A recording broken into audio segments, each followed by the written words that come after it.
միևնույնը անկանխիկ է վճարվելու եւ անկանխիկ է վճարվում նման նպաստները աշխարհի շատ երկրներում։ Որպեսզի էլի շատ երկար չգնամ առաջ ու թույլ տամ ձեզ հարցեր տալ, ամփոփեմ երկու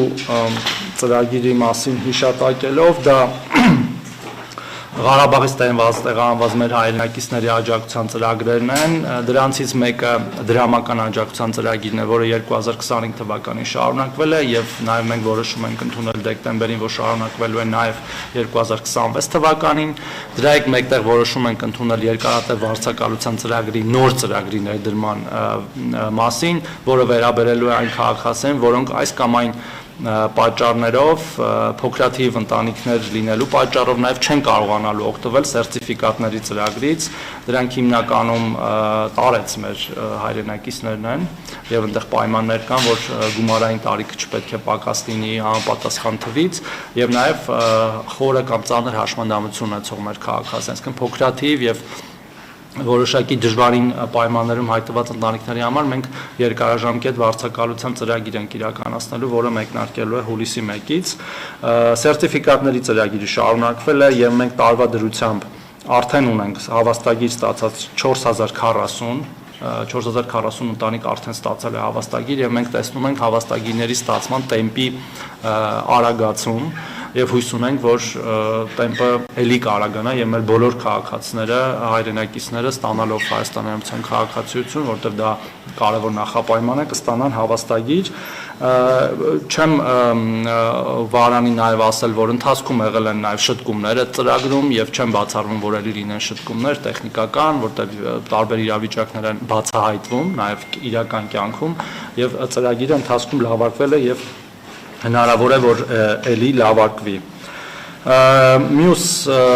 շատ բան կա իրականում ասելու, չեմ ուզում էլի շատ ձեր համբերությունը չարաշահեմ։ Ղարաբաղից տեղահանված մեր քաղաքացիների ծրագրերը ասեցի, մյուս կարևոր ծրագրերից նաև եղել է 16 միլիոնների հայտնի ծրագիրը, որը էլի հաջողությամբ իրականացվել է եւ մենք ունենք 2316 ընտանիք, որոնք դարձել են շահառու, 2270-ը, որոնք վարկավորվել են եւ 212-ը, որոնք արդեն ունեն տան ավարտական ակտ։ Ուզում եմ այս մասով էլ միանգամից ասել, որ հիմա կառավարությունում քննարկվում է ծրագիրը վերաբացելու հարցը, թեև սրա մասին արդեն ասել ենք, բայց նորից առիթը օգտագործելով ասեմ, իհարկե որոշակի տրամաբանությամբ, որտեղ մենք ունեցել ենք ծրագիրը շատ հաջողված է իրականում եւ շատ մասշտաբային, բայց մենք ունեցել ենք որոշ անհամաչափություն տարբեր բնակավայրերի մասով, եղել են բնակավայրեր, որտեղ որ շատ տներ են կառուցվել, ինչը շատ լավ է, այսինքն միևնույնն է դա լավ է, բայց եղել են նաեւ բնակավայրեր, որոնք հարաբերականորեն ավելի քիչ տներ են կառուցվել, իրենց նախկինում եղած տների կամ բնակչության թվի հաշվով եւ մեր նպատակն է նաեւ ինչ որ չափով համաչափություն ապահովել, որպեսզի նաեւ փոքր բնակավայրերն էլ զարգանան կամ ավելի քիչ զարգացածները զարգանան եւ վերաբացվելիս մենք նաեւ դա ենք հաշվի ենք առնելու նաեւ նախկինում հողամաս ունեցող եւ շինթույլտվություն ունեցող քաղաքացիներին, որոնք չեն հասցրել օգտվել ծրագրից եւ նաեւ հաշվի ենք առնելու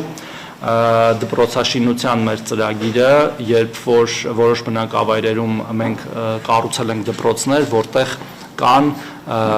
թափուր աշակերտների տեղեր։ Մենք այդտեղ ենք թույլ տալու նոր տներ կառուցել, նաև որպեսզի այդ հարցն էլ լուծենք համաչափ զարգացման։